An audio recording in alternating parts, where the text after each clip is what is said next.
It is now recording. Nice. Okay. So let's start. My presentation is going to be about LCP JD and responsibilities.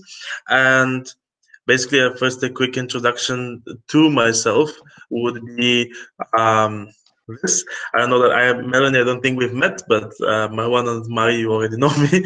Yeah, I'm the LCP of Vienna View. I am most probably the biggest history fan in this world. I am absolutely certain about it. And also, people apparently think I'm super shy and then say I'm super loud, which is a very interesting discrepancy.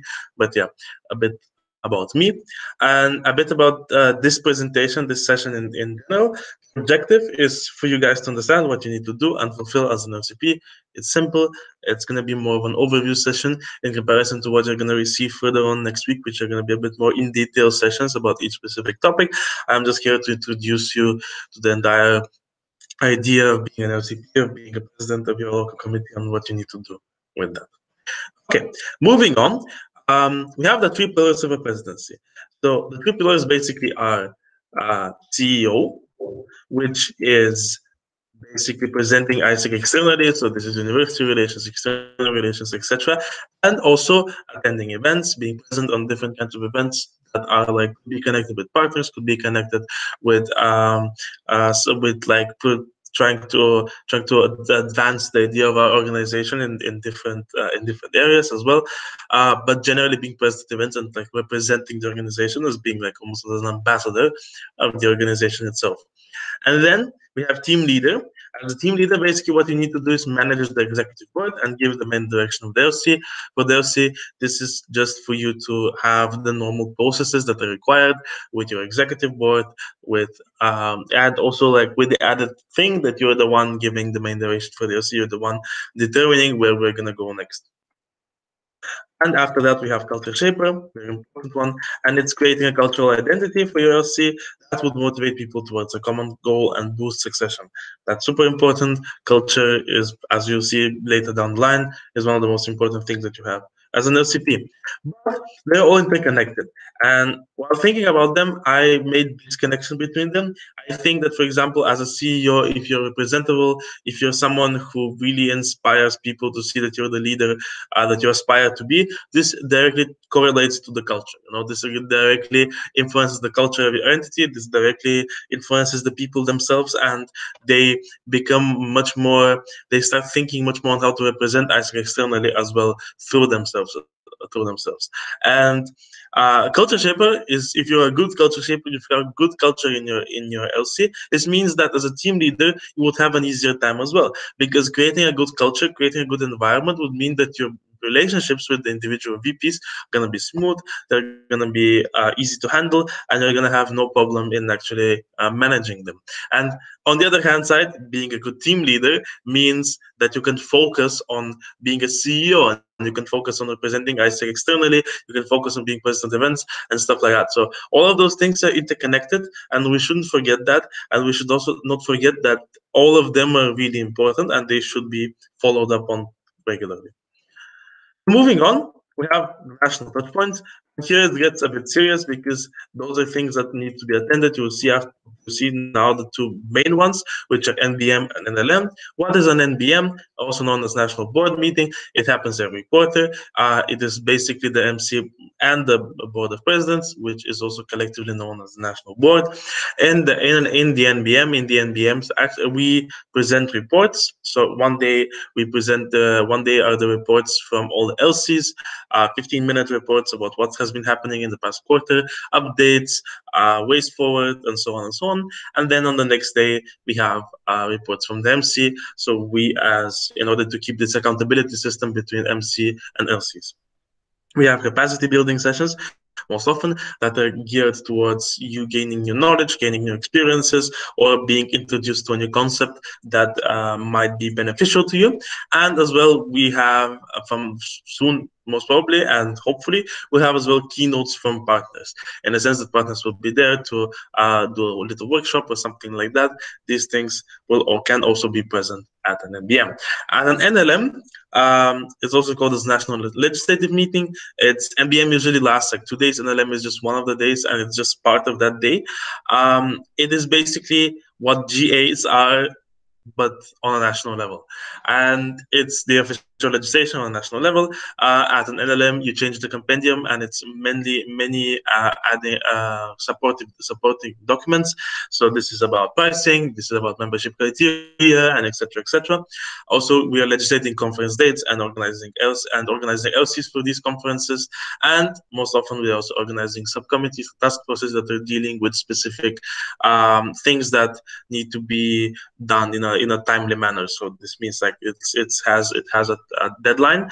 Most often it's like a month or two, and it's specifically about important topics that require also the LCPs to pitch in with their local reality experience, with their ideas, and so on and so on. So this could be like pricing review. This could be something created with contract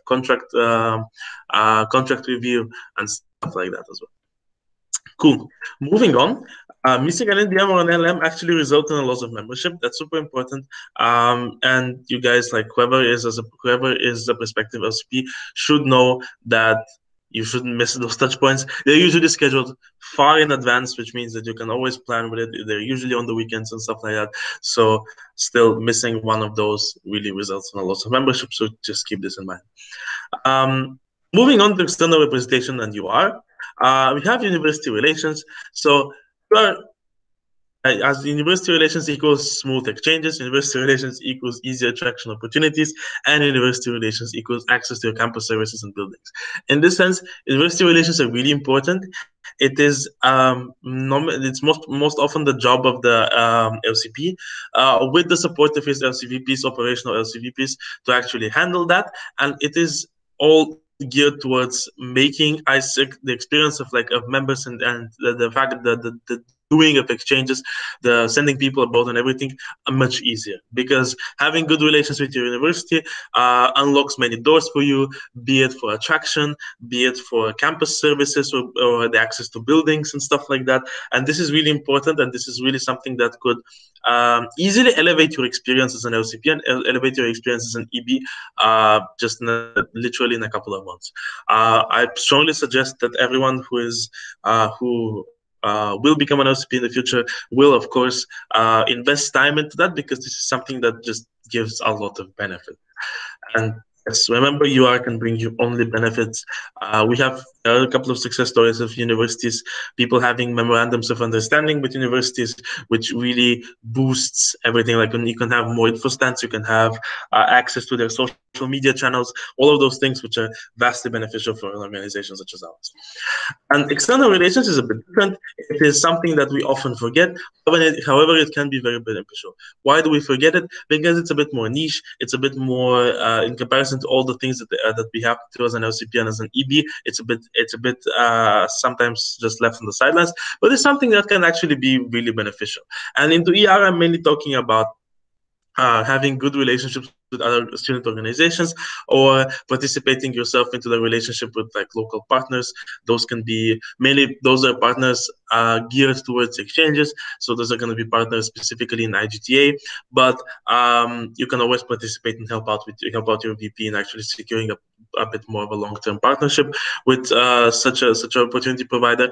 And good relations with other organizations means that you have new markets for EPs to tap into, because if you have good relations with organizations such as ELSA, and such as IASTE, such as whatever not, you have the possibility to actually promote, if you of course have a good value proposition and everything, you can have the possibility to promote I6 exchanges and different opportunities to the membership of this organization. And then something that we overlook a lot is actually logo exchange. It's a very small thing, but it's still part of the 7 touch points theory, where people just go and see the logo of ISEC at specific points on the internet and stuff. So it's just a cool thing that we, as for example in DU, we have even just a couple of organizations that the only thing we have done is just exchange our logos, and that's it. And that's actually not a bad thing, because people in these websites then see ISEC and they start getting interested, and they start looking into it and stuff like that, and that's actually a cool thing. Cool. And something very important is culture. Culture is most probably your most important responsibility, as Alia really likes to say culture eats strategy for breakfast, but it is something that you need to not, you shouldn't overlook at any point of your LCP experience. It is something that would, if done properly, would ensure that you have the best possible experience that you can, because culture is something that empowers all of the other areas. If you just have good culture, you will most probably have much less problems in any other area of your JD, in any other area of your LC in general. It's just something that's amazing to have. And why? Well, why is culture actually important? A lot of people ask themselves, like, why is culture important? Why is having a good culture something that I should invest my time in? When, for example, my LC is in debt, so I should invest time in exchanges. Or, like, for example, I want to grow. Like, my idea is that I want to make our LC like grow, so I should yet again invest time in exchanges. But the idea is that if you actually invest time in culture, this reciprocates back to you making more exchanges because people are more motivated. And yeah, culture doesn't mean ravenous parties, and this is actually an accurate representation of a real office party.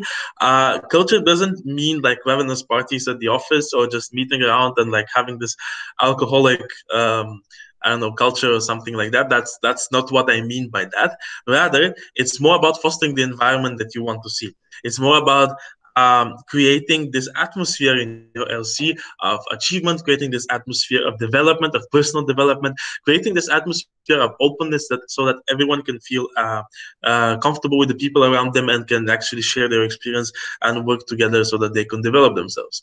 And culture can boost several things, but most importantly, culture can boost a performance. Why? Because if you have good culture, if you have something that members can associate themselves with, they can subscribe to, if you have something that people really identify with, then they would be much more motivated to stay in the organization, would be much more motivated to actually put in the extra work so that they could get this performance. So we have seen time and time again that LCs and teams with good culture equates to having very high amount of plan versus achieved metrics or very high amount of like performance in general. So this is something that can be a big game changer. And B as well, succession. Because if you have good culture, as I said, like same things, if you have like something that ideals or values that people really can subscribe to, this means that they would want to continue that experience. They would want to continue educating themselves, they would want to continue developing themselves, and they would want to continue doing that in your LC. And that is something that is very important because every prospective LCP, when they start their term, like in 1 or 2 months, you need to already start thinking of who is going to be your successor, who is going to be the people that you're going to trust the LC with at the end of your term. Because in essence, that is 1 year, and you should spend time as well trying to build the succession and trying to build build up people who can take up the mantle as an LCP or as an EB afterwards. And really, having a good culture means that you can achieve this. But most importantly, culture brings people together and makes their experience memorable. And this is one of the that I would say like very one of the most amazing things is that having good culture, having something that having like a very pleasant atmosphere in the LC is something that could bring people together, make them open each other towards each other, and make them share and contribute to each other so that they can develop themselves as well. And this is something that people like, as such people are like social animals, so we really tend to stick together to communities. We really tend to stick to something that brings us joy and brings us development and brings us growth. So if you can create this culture in your LC, I am guaranteeing you that people will definitely enjoy being in that LC, being performing, applying for higher positions, and generally, bringing in good results. Cool. Moving into the more of a team leader part, I'm like, after all, Leah has an entire webinar coming up with team management. So I'm not gonna fully go in depth into it, but I'm gonna talk about team standards. So team standards, basically, what you should need to know about them and why are they important on an EP level. Basically, this is I'm like it's a bit different design from what we have been having till now, but it's an AI presentation that I find really nice, and it's a really short introduction towards team standards so that you know what you should be taking into consideration. A team consists of one team leader and at least two team members plus two bunts. In the case of an EB, that consists of an LCP, VPs for operations, so this most probably will be IGTA, and OGV or OGTA, TM, and finance. And I mean, there's other LCs with more specific VPs, but this is the general structure. And then what are the phases the team goes through? Building, people start to work together and understand who is in the team, what the team is about, and what it's set to achieve together, and what's the individual contribution. This mainly happens after you're elected, so this is like January, February, and the February you should already have a built team and start performing. And you have performing, progress can be improved and tracked both for the team and individually. It's where operations actually happen and where competence are developed on ground. And performance happens mainly from around March till you start having actual thinking about closing in October, November, and so on. And then closing, teams and individual debrief on the experience and in terms of development and results and suggesting next steps. This is the stage when transition happens. This is basically happening in this is basically already happening in September, October. You start thinking about it, and then in November, December, January, it's in full swing, and you're already finishing the term. And what are the team standards required in each phase? So in building, you have team creation, team plan, and individual plan. Team creation is more about transition, core competencies, team rules, all of those things. Team plan is about team purpose, goals, strategies, JD, timeline, budget, team development goals. And individual plan is your initial LDA, personal development plans, all of those one-on-ones that you're going to be doing with your VPs as well. But the idea in building is mainly that you're focusing on building the identity, building the values that you have as an EB team, and also planning. Planning is very important. This happens in that stage, and you plan everything that you want to see in the LC, from performance to culture to succession. I mean succession and replanning, but still to recruitment and everything. You have them performing, which is results elevation, performance tracking, and support system. In results elevation, we have practical learning, team working times, team incentive system. Yeah, this is just very important. Team working times are very important so that you have working times with your EB team, working and synergizing and seeing what you guys can actually do together. Performance tracking, so accountability system. Those are the executive board meetings and one-on-ones. Individual tracking meetings, team weekly, monthly, quarterly review. This happens in an EB. Always you have EBM. We have monthly review every month, and you have GA, so which is a quarterly review every quarter. And then support system is basically lead spaces, team meetings, one-to-ones, team days, and feedbacks. Really important not to forget these things, such as team days. A lot of teams, what they do is they have team days in the beginning, and that's it. That shouldn't be the case. You should have team days as often as possible because this boosts the team dynamic, and this also is a very good place to have feedback sessions, which shouldn't be forgotten as well. And lastly, but not least, closing, which is team debrief, transition, and individual debrief, reporting on results, team development review, feedback. This is important, closing the entire experience of the team, so having those feedback, having the review and everything. And transition, very important transition. You give transition to your future LCP, to your LCP elect, so knowledge and skills transition, documents and tools, suggestion of next steps and way forward. This is quite important. And then individual debrief, so you're having the final one-on-ones, final LDA, final personal development plan review, and everything of that sort. Cool. And then once again, building is people start to work together and to understand who is in the team, what the team is about, and what's set to achieve together, and what's the individual contribution. Performing, progress can be tracked both for the team and individually, where operations actually happen and where competence are developed on ground.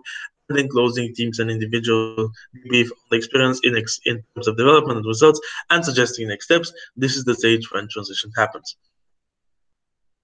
Good.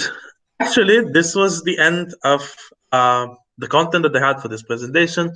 Now I've left a lengthy amount of time for questions, so I'm open to all kinds of questions. If you have any, please ask me. Yes, I'm gonna be stop sharing now, so I can return to the. No, I'm actually gonna continue sharing. It's fine. Just gonna be in the call. Okay, guys, do you have any questions?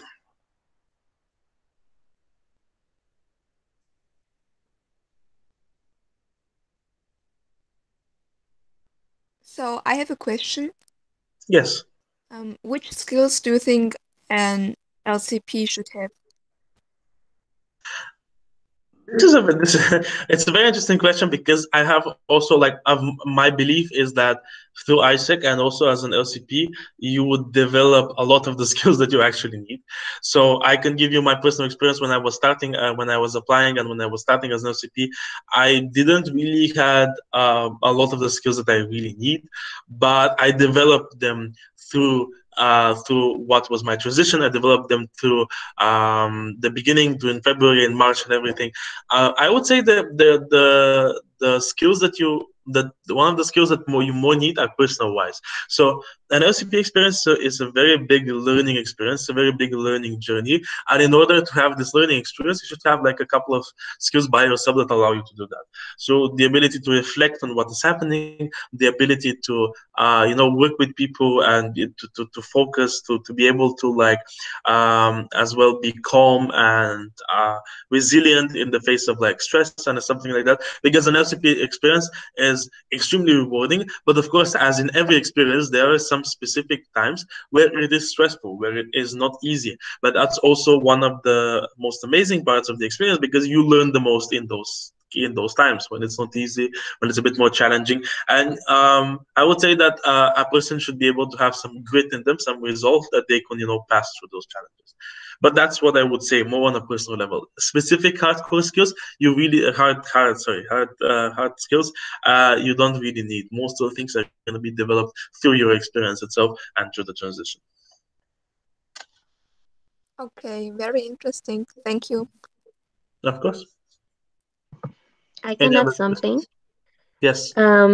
So for example, Alex was a TL when he became LCP, and I can say that like as he said, like he learned a lot of skills or a lot of new things, how to manage a team, and all of these kind of things are coming with you, like are going to come in your experience. Like you shouldn't have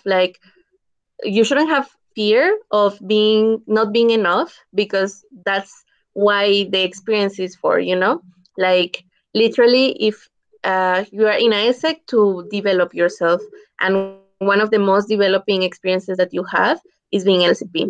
um like I have a lot of people that are MC now, or that they are out of the organization already, and they say that the most rewarding experience that they have, it was being LCP, even if they thought that they were not having the enough skills or attitude or personality for that. So I think for that, I can assure you that you will learn things like a lot. So yes. Yeah. That's really empowering. Thank you. I would have another question. Yes. So, what were the coolest moments you personally had as a LCP? And what do you consider the perks of being a LCP? I would say definitely the coolest moments I've had as an LCP was my team days and my team experience. So I remember we went with on team days to Budapest. It was a really nice experience. We really bonded a lot with my EB and also created our identity, and that was really I would say one of my most rewarding experiences, one of the best moments I have had. But also like I really, as a person, I really I think one of the things that I really developed the most is empowering others. So one of the highlights for me was always recruiting new people, electing new team leaders and stuff like that. Just being part of those things have always been like a big positive moment for me. So I really enjoyed it a lot. And the perks of being an LCP, I think the biggest perk is just learning. Like the biggest perk of being an LCP is that you have this entire 1 year that you dedicate solely to learning about how to manage yourself and how to manage others. Because one of the coolest things about being an LCP is that you learn how to manage yourself, because if you need to be able to manage yourself correctly as well, so that you can instill this leadership in others, and you can actually empower the others in order to manage them and themselves as well. And it's really about, like, as I said, like for me, the biggest perk was that I learned to empower others, for example, which before I hadn't had the opportunity to learn in any way. So yeah. Really? I have a question. Yes. Do you think that if you had went to like being part of EB first, would have like helped you out more, like with your term, like making it easier, like in transition and everything? Mm, in terms of maybe in terms of knowing the structure a bit more and stuff like that, but I wouldn't say that it would be some sort of like big difference, because all of the things that you need you should learn in transition, and you will learn in transition, which means that basically not basically like having an EB experience before that would not really result in you having this like amazing advantage that is like a big part of the application and a big part of you like think, oh yes, okay, I was VP, so now being an LCP is going to be easy. In general, the experience is the same. Like the experience is going to be the same if you're a VP or LCP. That's why, for example, in ISEC in international conferences, there are spaces for Ps and spaces for VPs, because the two jobs are quite different, like still quite different. As a VP, you lead a team, but it's different than leading a team as an LCP. And I don't think there is anything similar to being an LCP that can really prepare you for being an LCP. So that's why I wouldn't say there would be a big noticeable difference. Maybe you would know what's an EBM before you had transition, but I don't think that's like something that's like a big advantage or something like that. But basically, that's it. All right, sounds good. Thank you, thank you. Okay, one last question from my side. Sure. So, now that you are a LCP, what are the biggest lessons you've learned till now? Your term hasn't ended yet, but yeah. I think biggest lessons I've learned until now is, first of all, listen to people what they have to say, listen to people how they feel, because sometimes we as people really forget that other people have different opinions. We really forget that other people have different feelings. So you should listen to people so you can work with them really well, and you should listen to people so that you can give them the best possible experience that they would need. And also, I think one of the biggest learnings at one of the things that have left the most impact is as well this with the culture. I would say that I just realized to this that having a good culture in an organization, not only it doesn't apply only to ISEC, it applies to any other company, any other non-profit organization, anything else that is a group of people. Having a good culture would ensure that you have a really pleasant experience and ensure that you would be productive, you would develop yourself and stuff like that. I think those are the two main learning points. But I think just one of them, really the main learning point was handling different situations with people, like this aspect of managing people, this aspect of getting in their shoes and seeing what they have to do and how they feel, so you can help them and support them adequately to finish, to do their plans and tasks and everything. So Okay, thank you for sharing. of course.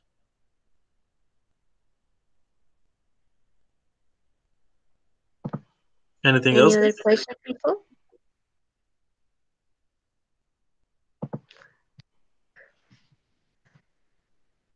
Good. If there are none, I want to thank you very much for attending. I want to thank you very much for being here and for asking the questions. I really enjoyed actually. I enjoy actually as talking and like answering questions. So that was fun. I hope the presentation was helpful for you. I would now this webinar is being recorded, which means that it is going to be posted as well. So you're gonna have access to it whenever you want. And I'm also gonna turn the presentation into a PDF and also share it with you guys, so that in Slack, so that everyone can have access to it. So really, thank you very much, and I wish you a really pleasant Friday afternoon. Thank you Thank you so very much much, for Alex. coming, people. Thank you. It was Thank super you. nice to see you in the space. I hope that it was helpful. We will still have one more week of new content for you. Like next Monday, we will have team management. So you can ask a lot of questions about team management. Then we will have like about external representation, product management. If you don't know what to do in OGX, or if you don't know what to do in ICX or something like in that place, you will know about governance, like what to do in MBMs, what to do like in legislations, all of these kind of things are going to be for next week at 4 p.m. every day. So you have the space. Even like if you cannot attend, then it will be recorded. So make sure that you attend, make sure that you're there and ask questions. It was so nice to see you, and thank you guys. Thank you. Thank you. Have a Thank you nice so much. Thanks so much. weekend. Thank you. Bye. Bye. Thank Bye. you. Bye. Bye bye.